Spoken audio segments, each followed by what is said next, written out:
Good morning, President Herzog. It's an honor to welcome you, not the first time in Davos, at a very critical time for Israel and across the Middle East. Looking at your efforts in Israel, allow me first to commend your lifelong commitment to driving positive change for your country. You have successfully bridged and connected the gaps among diverse groups in Israeli society by identifying always common ground and shared values. You have also been in the past very outspoken about your commitment to creating a lasting peace with the Palestinians. At the same time, your leadership has been instrumental in advancing your country's relations in the Middle East and beyond.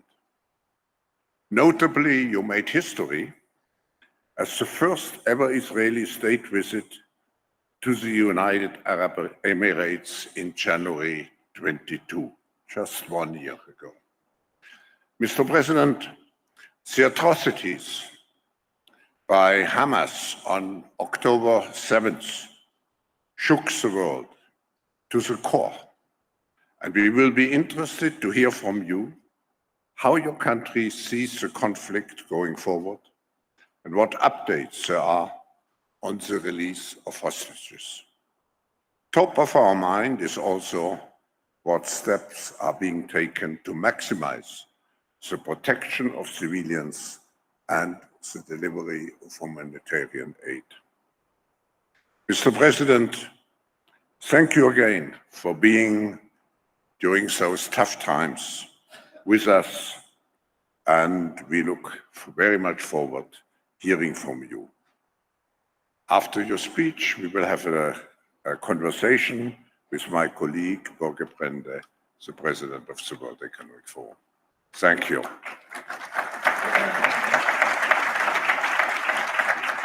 Thank you very much, Professor Schwab. Klaus, very welcome, Mr. President.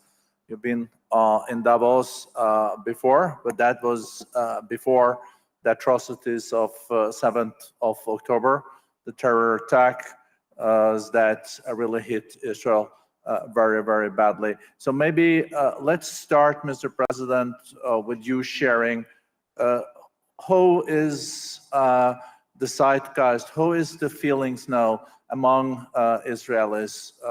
Let's start there. Our world was shattered on 7th of October. I can say that we were celebrating a Jewish holiday, the Feast of the Bible, the Torah, and we were awakened into a huge shock, which we didn't comprehend fully, and we haven't comprehended yet as a nation.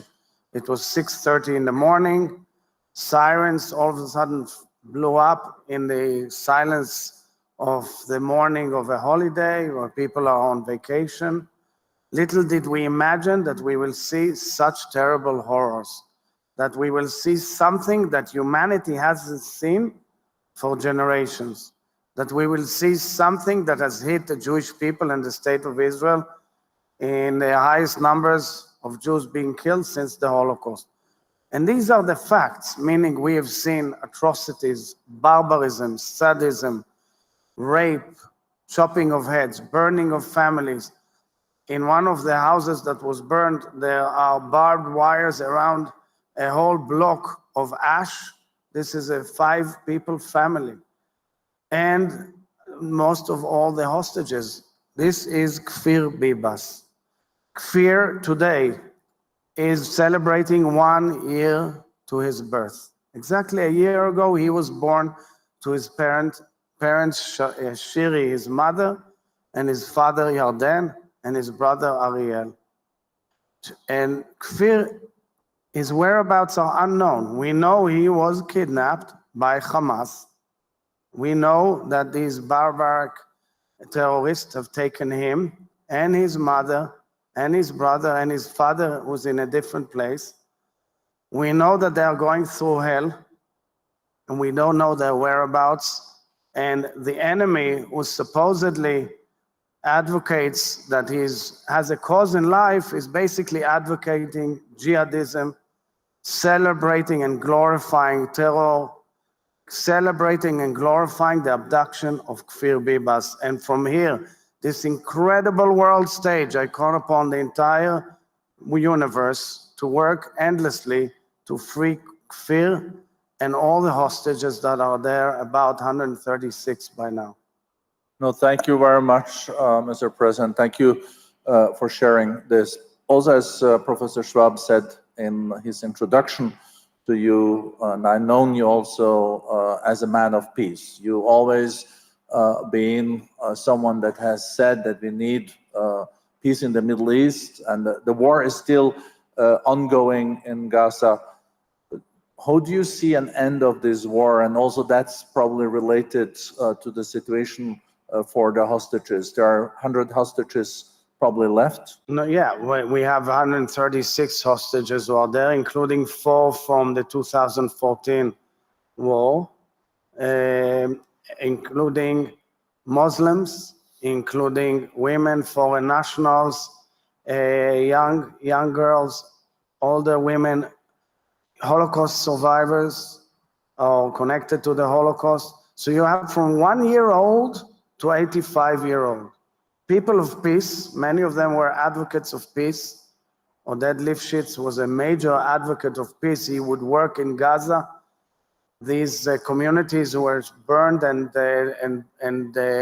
ruined and brought to ashes were communities that advocated endlessly working for peace with the Palestinians. So if we look at on a bird's eye view of the war that we are seeing, it's not only between Israel and Hamas. I will deal with Israel and Hamas. But the issue is, and the world has to face it point blank, with no ifs and buts, there is an empire of evil emanating from Tehran, spending billions of dollars in arms and money and people's well-being to derail the entire stability of the world and the region. They've attacked the United States forces 2 nights ago.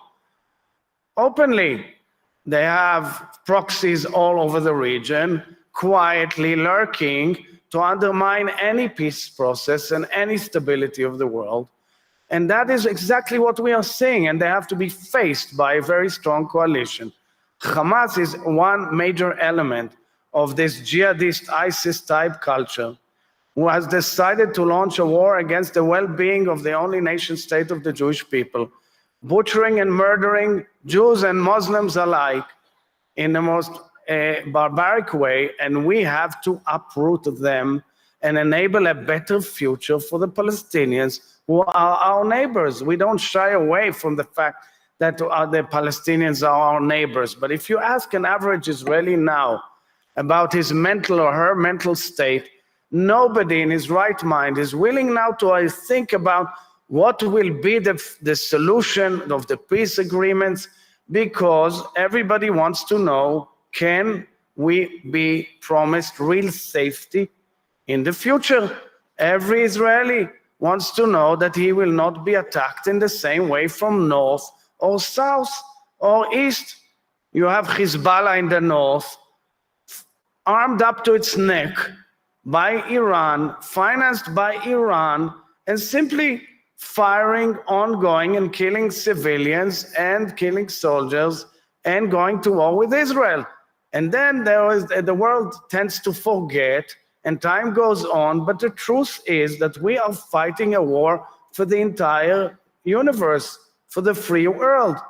I always say, if Israel was not there, Europe will be next, because these barbaric jihadists want to get all of us out of the region and want to get all of Europe out of its place as well. And the United States is next too. So this war is something of an essential element in the history of humankind. Mr. President, the war in Gaza has now gone on for 100 days. And I think Israel is not immune either to the international criticism on the humanitarian situation in Gaza. So there are 2 million people now living under very, very tough conditions. And many of them didn't support Hamas. So what is your message to those that are also now suffering because they didn't even support Hamas? So I have a message to all our neighbors, first of all, and especially to the Palestinians. I've been advocating and calling for peace with our neighbors for years. I said it in my speech in a joint session of Congress on the 19th of July, just before the war. Terror is the main impediment to moving towards peace. You cannot accept terror directly or indirectly. You cannot justify it. It has to be totally stopped and out of the question. And the problem is that there are societies, there are people, when they support Hamas, they support terror, simple barbaric terror against LGBTQ or against any other human being or against anyone who is Jewish, Israeli, or the like. This has to be a clear message to the world. Terror is unacceptable. Now we therefore went to war because we see a war machine of a humongous structure right in Gaza. Huge cities of terror underneath.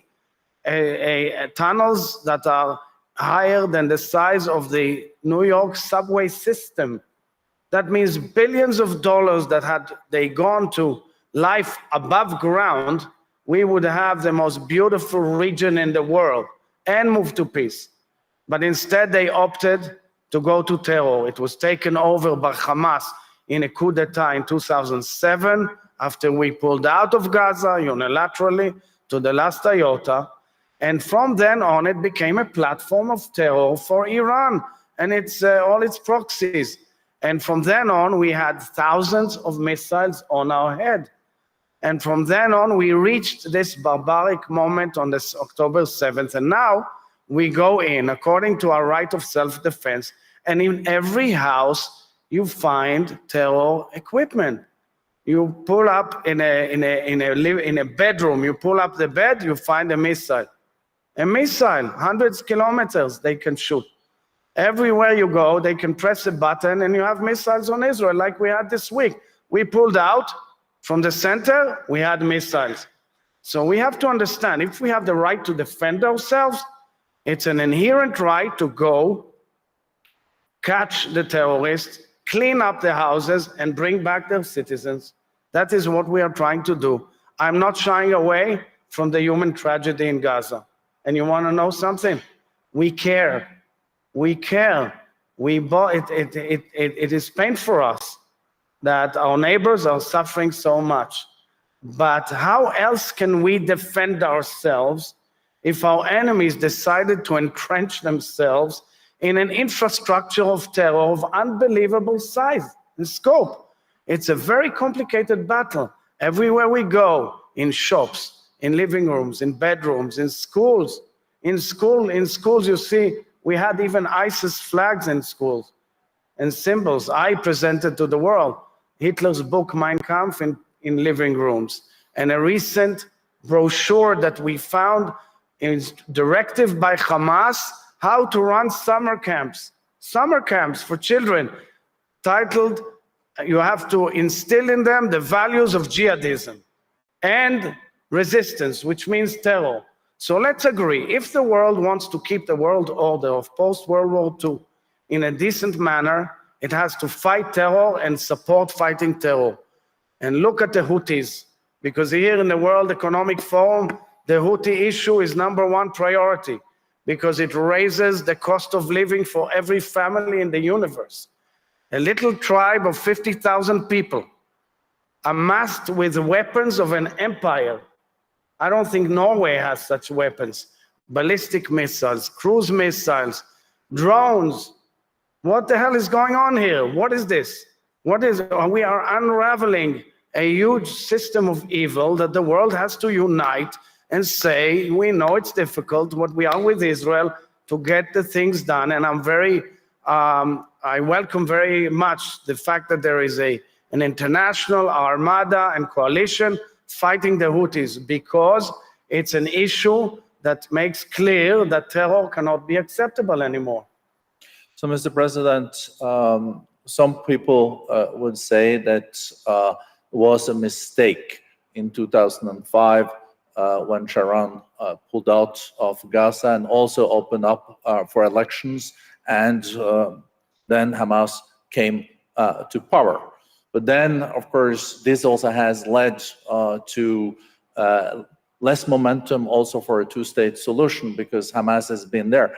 If you look at it in hindsight, should that have been handled differently? Also from the Israeli side? I owe you an answer also on the humanitarian issue. Yeah, we'll come back to that. Okay, because I will be happy to relate. I would say that when we look, and my vision is towards the future, we've tried many alternatives in our dealings with the Palestinians. We tried agreements and we tried unilateral steps. We tried a lot. I think now is the time that the demands also must be presented to the Palestinians to show that they really mean a vision of peace. That requires revamping and reforms in the Palestinian Authority. And we cannot go back to the same good old ritual of fighting Hamas and, God forbid, returning to another round of battle. We have to offer a future both to Israelis and Palestinians, and offer a future that we can live together, that Gaza can be well managed and looks forward to the world, like our agreements in the regional agreements, like the Abraham Accord, have projected real prosperity and a real bright future. So, Mr. President, what would you say to those that say that Israel let Hamas then win those elections and accepted it? I understand a lot of the criticism about that, clearly. And on the other hand, because it's becoming now a major political debate issue, I would not want to allude into that. I would just say that it is clear that we have to support those who extend a hand for peace and are willing to go with us to a brighter future. We cannot accept a vision. We cannot, however, let's take the Palestinian Authority for that matter, okay? Because Hamas is out of the question. We have to make sure that they do not glorify terror, that they do not teach their children to hate Jews and Israelis. It cannot be that way, and therefore they must be faced with that as well. But otherwise, of course, we have to go and negotiate with those who have always been potential partners for that. So how do you see the end game of this war in Gaza? I know it is hard, but war needs also to end. Do you see then the PA and Fatah and PLO taking over the responsibility of Gaza, or do you see still Israeli IDF forces being in Gaza? Or is it too early to discuss? First of all, you have war right now. Israel has pulled a substantial part of its forces in the northern region, and our focus is focused mostly on the southern, where we assume that some of Hamas leadership is there. We should see a horizon of a coalition of nations who are willing to commit to rebuilding Gaza in a way that, number one, enables safety and well-being of Israel. Number two, enables safety and well-being of the Palestinians and brings a different future to Gaza. You need strong Western forces, you need strong regional forces, and I'm sure there will also be a dialogue with Palestinians from Gaza and Palestinians and the Palestinian Authority. How is that cooked into a formula that makes sense is exactly the issue that's being discussed right now all over the world in very intimate and discussions. We all understand there has to be a vision, and I think part of it should be also going back to the normalization process of Israel and its neighbors in the region. I think it's part of a package, but that requires to support Israel's efforts to undermine the capabilities of Hamas, and it's still there. Mr. President, let's come back to the humanitarian situation, problems getting humanitarian support through the Rafah crossings. Right. The others are closed. You wanted to elaborate on that. Right. I think there is immediate need, urgent need for food, water, medicines, and of course, you also want to make sure that this comes to the civilians in Gaza, and it's a they key that question. benefit from that. So we are committed from day one to upgrading and assisting the humanitarian supply to Gaza as much as possible. First, let's remind our dear audience here that from day one, Israel, according to the rules of international humanitarian law, identified safe zones so that the citizens who are uninvolved can move there, so that we can go in and uproot the terror infrastructure that we are unraveling now in huge quantities. However, there are dire situations that need to be met naturally under war zones. And as such, from day one, we have committed to the entry of convoys of trucks carrying humanitarian aid. I myself went to the Nitzana crossing with the media to see how we are screening these trucks. Today, we can screen up to 400 trucks a day. That means about 20,000 tons of goods a day. Unfortunately, from Nitzana, it has to go to Rafah and Kerem Shalom, which is another passage we've opened up despite the risk of terror there. Unfortunately, so far, the international community did not manage to meet the ability to get to 400 trucks a day. Usually, you're around 200 trucks a day. There was a peak last week of 315. We are doing our best to enable entry of huge quantities of humanitarian needs to Gaza. There are also about 6 field hospitals, 2 marine floating hospitals that we've enabled, water supply, which we've enabled, including desalination project of the United Arab Emirates, who's been extremely helpful in the humanitarian situation as well. Now, the big problem, apart from that, is how do you deliver the food, the supplies all around the Gaza Strip without being shot at, fired at, in one of the main routes or humanitarian routes underneath. We've unraveled huge tunnels of terror, so that was stopped. So we need an alternative route. And we are working on it closely with the United Nations and all the other agencies closely. I would also add that parallel to that, many Israelis are asking themselves in many debates, and correctly so, how come such huge humanitarian aid goes in and Kfir Bibas and all of the other hostages are not even getting any help at all in any way, form, or manner. Now we are praying that the medication that is being supplied with France and Qatar and the international agencies and others in Gaza will reach them, but that's only the beginning. Israelis are asking themselves, how come the hostages are not getting anything? So I'm giving you an interesting information that 2 days ago, I've held an intimate, closed meeting with representatives of the Red Cross in Israel and in the region who came to a meeting with families of hostages and hostages who have returned back to discuss the dire medical situation of the hostages, real dire medical situation, real danger, clear and present danger to our hostages. That meeting was very emotional, was very interesting. We went into in-depth discussion about the mechanism of how the Red Cross operates and how it can help under the limitations of this war zone and its ability to have a dialogue with all parties concerned. I hope it will enhance further the ability to help the hostages. It doesn't depend on us. We have a very cruel, sadistic enemy who has taken a decision to try to torture the Israeli national psyche as well as the hostages themselves.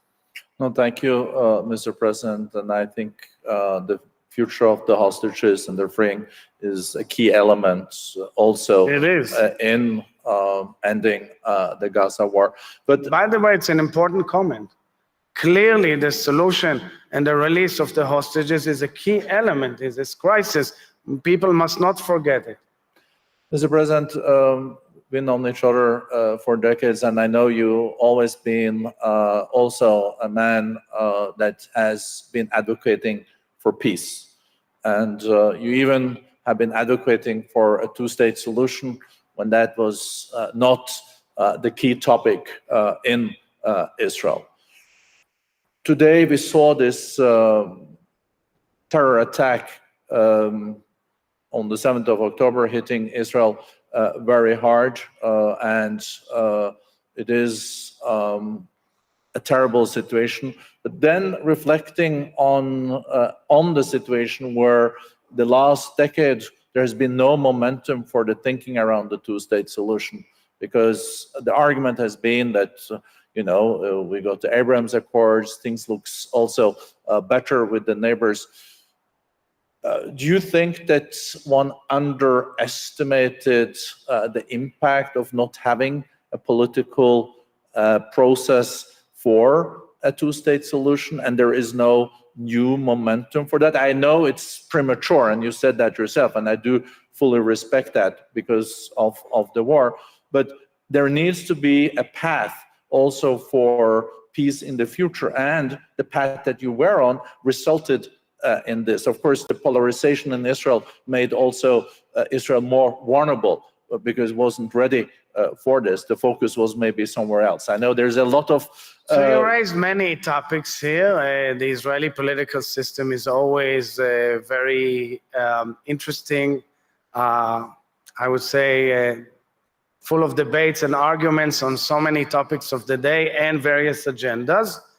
I would not hint in any way, directly or indirectly, that this terror attack is connected to any political process. The Hamas has always objected to any political process with the Palestinians. I think it comes from sheer jihadist ideology that wants to eradicate Jews in Israel. It's under their charter and it's under their belief. And perhaps at times we may have been naive enough to think that Hamas may tame itself or may change its course. It hasn't. Parallel to that, and separately from that altogether, there are many questions that Israelis are asking themselves. Are withdrawals justified? Did it prove itself? These are legitimate questions. Is it true? Is it really true that the paradigm is necessarily only withdrawal or pull out or things like that? When you pull out, you get terror. That's what they saw. We pulled out of Gaza, we got terror. It's a paradigm that's clear.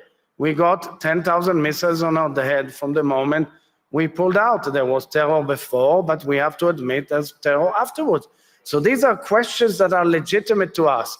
Nonetheless, looking for the big picture in the future, of course, it's a must that we must work as hard as possible to find new ways and means to have a dialogue with our neighbors, the Palestinians, and offer a future. But for that, the basic question of every Israeli will be, especially after October 7th, what guarantees our well-being and safety? This is a big thing. This is an emotional stage we're in.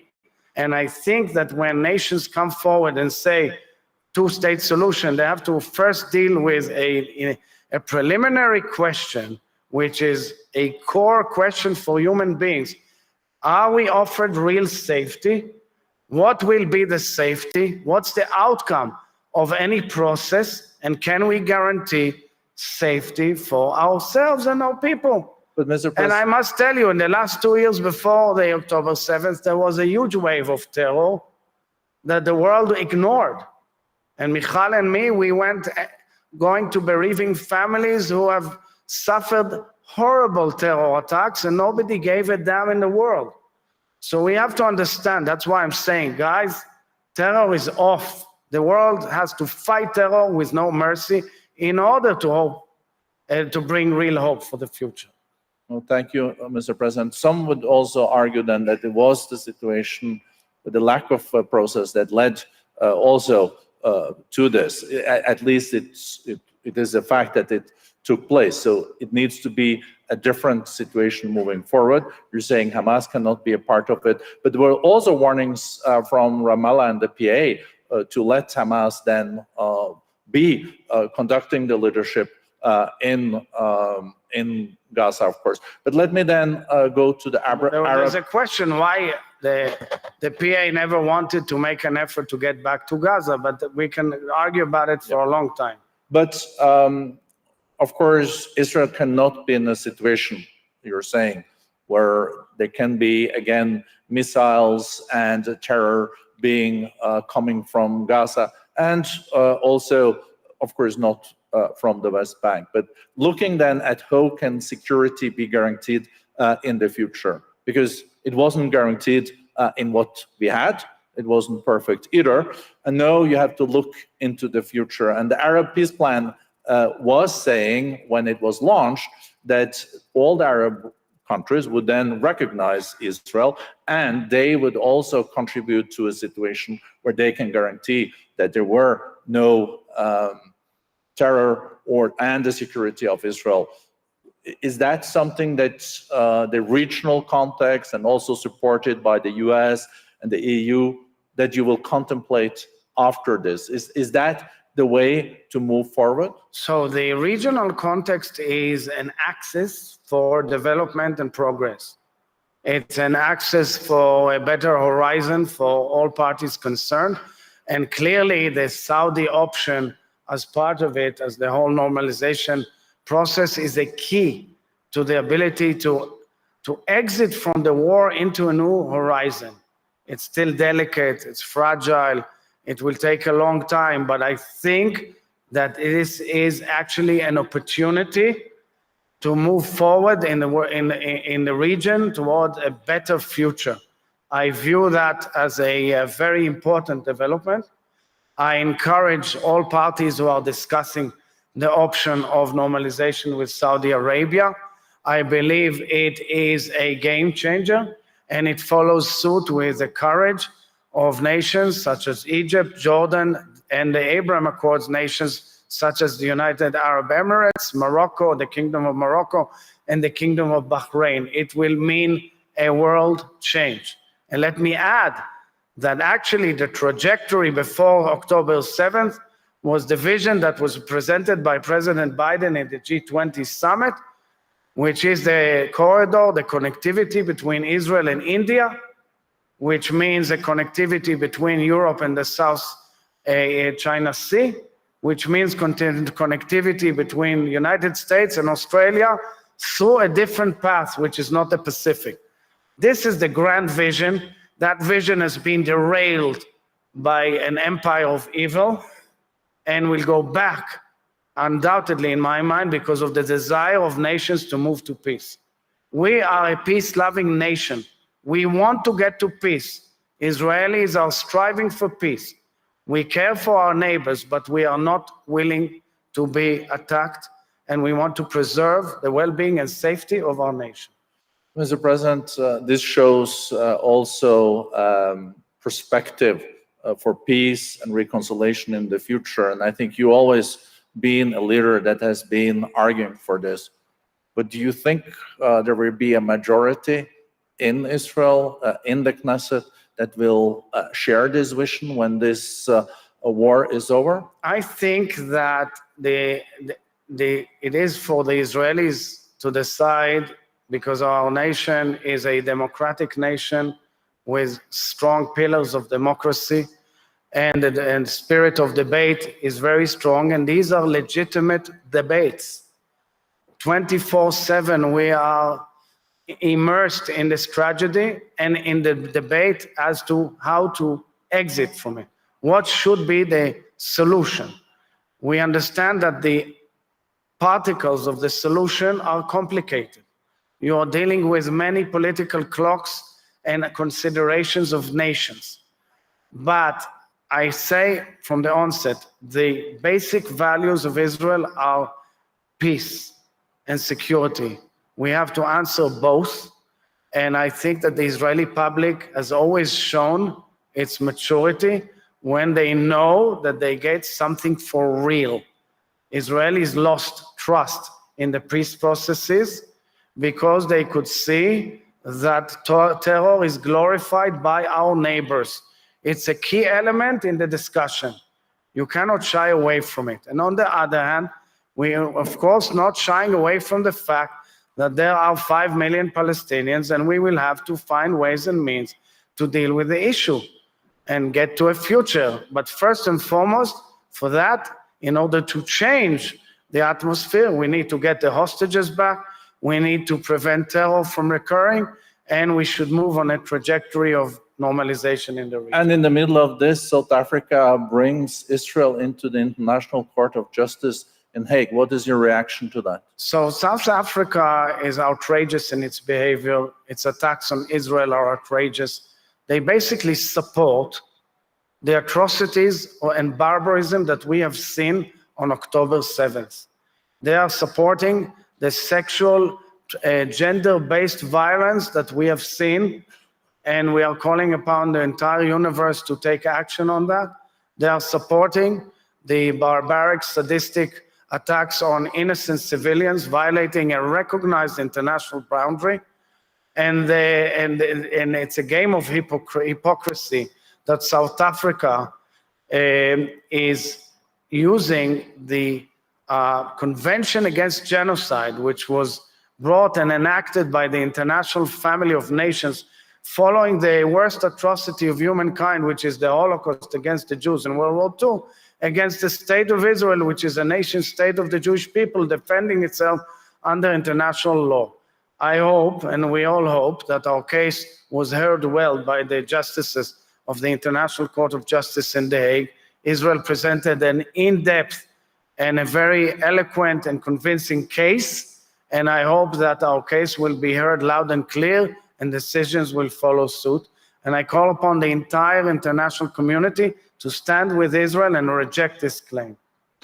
Thank you, Mr. President.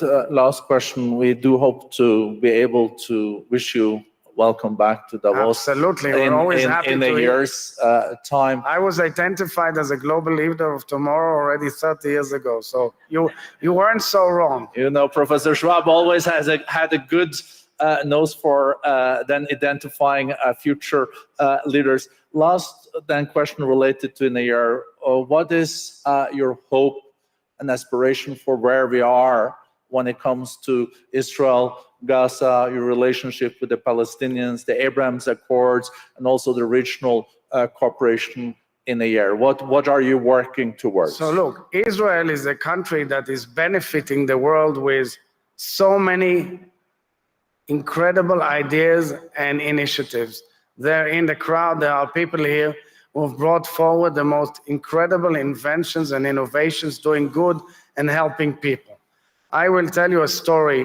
Last year in Purim, it's like the Halloween of the Jewish people. In the celebration of Purim, Michal and I went to a Shaarei Tzedek hospital in Jerusalem, to the children's nephrology department, and we go in, and in the corridors there are little rooms, and we go into each room. In one room, there were ultra-Orthodox parents with their kids, with their babies. In another room, there were Orthodox, Zionist Orthodox. In others, there were seculars. In others, there were Palestinians and Israeli Arabs. And there was an incredible mixture of all religions and belief. In the last room I go in, there is a mother, a father, and a baby. And I could see she is Arab. And I asked her, where are you from? And she said, I am from Gaza. I asked her in Arabic, where are you from? She said, I'm from Gaza. She was very shy with a little baby. And I said to her in Arabic, I'm the president of Israel. And she was quite shocked that the leader, the head of state, walks into our room, and we just spoke. And I said to her, I bless your child, and I hope he will live in peace. This child and his family must have been brought to the hospital by volunteers from the kibbutzim around Gaza who used to volunteer and take them to treatment. And I believe this is the vision that we have to project. People want to live together, and they want to live in peace. The coexistence in Israel of so many lives and beliefs, including between Palestinians and Israelis, is immense.